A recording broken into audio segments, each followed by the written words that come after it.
Какая дружба у казахов самая крепкая? Традиция курдас болу. Друг для казаха как зеркало. Он никогда не будет кривить душой и скажет тебе правду, какой бы она ни была. Дружба для казахов с древних времен была одним из способов оставаться духовно сильным в преодолении жизненных трудностей. Душпан күлдіріп айтады, дос жылатып айтады. Враг говорит так, что хочется смеяться. Друг скажет так, что будешь плакать. Так гласит старинная казахская мудрость. С давних времен мужской дружбе придавалось особое значение. Одним из видов самой крепкой дружбы считается дос-тамар, друг-корень, дружба до скончания века. Как пишет видный ученый, автор книги «Этикет казахов» Шайзада Тохтабаева, своеобразный обряд признания такой дружбы заключается в следующем. Будущие друзья обнимались, обнажив грудь или пожимая друг у друга большие пальцы. Бармак Устаскан, эта дружба наследовалась потомками до тех пор, пока между династиями не заключался брак. Корни традиции. В исторических работах иностранных ученых, изучавших Казахстан, есть описание и другого казахского обычая. У казахов существует обычай дружиться. Желающие подружиться обнимаются друг с другом через обнаженную саблю, держа ее на груди. При этом они дают обещание быть в дружбе навсегда. Этот ритуал берет свое начало из глубин веков. Историк Лукьян, II век нашей эры, опираясь на слова скифа Токсарида, описал, как предки казахов заключали клятву о дружбе.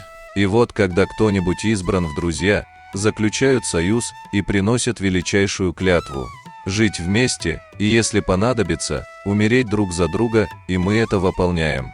После клятвы, надрезав себе пальцы, мы собираем кровь в чашу и, обнажив острия мечей, оба, держась друг за друга, пьем из нее. После этого нет силы, которая могла бы нас разъединить. Дозволяется же заключать дружбу самое более с тремя. Мало что изменилось со времен скифов. Сегодня понимаешь, насколько у казахского народа древние традиции. И в наше время казахи говорят: «Ер жігіттің досы екі-үш ғана болады». У джигита бывает друзей двое или трое, не больше.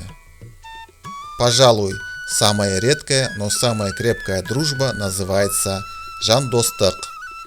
Дружба душ, душевная дружба. Жандос считается даже ближе родного брата. Горе и в радость для них являются общими. Такие друзья всегда готовы прийти в помощь в беде.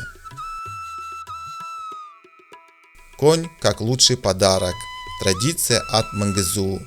Существуют у казахов и другие виды дружбы.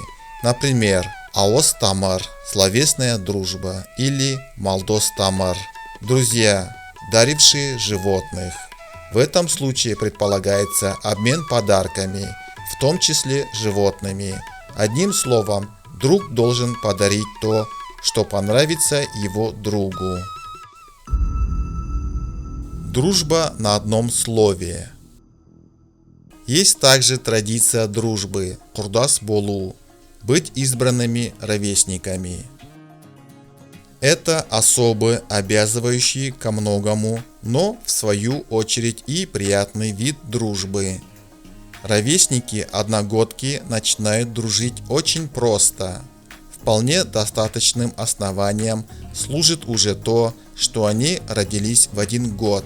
Такая дружба случается сама собой. Двое становятся друзьями по молчаливому соглашению. Как говорят, они пришились друг к другу по душе. Этот вид не требует исполнения каких-то ритуалов, произношения клятв и обещаний. Главное обратиться друг к другу, произнося слово «курдас». Но по крепости такая дружба ничуть не уступает ее другим видам. Курдасы становятся как братья. Их семьи такую дружбу тоже принимают подобающие. Курдас участвует во всех торжествах семьи друга как ее полноправный член.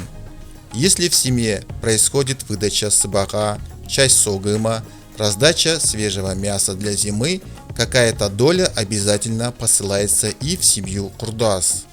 Казахи говорят: «Акесі курдастың баласы да курдас». Сын курдаса такой же друг, как и его отец. То есть, человек должен относиться к детям своего ровесника так же, как и к нему самому. Дети курдасов дружат так же тесно, как и их отцы. Курдас всегда рядом, и в день радости, и в трудные часы. Каждый поступает по совести, помогает чем может, и помощь всегда принимается с благодарностью. Курдас всегда стремится сделать приятное своему товарищу. Общаются по-доброму, допускается в адрес друг друга шутки, позволительные только им. Общество воспринимает такую дружбу с большим пониманием.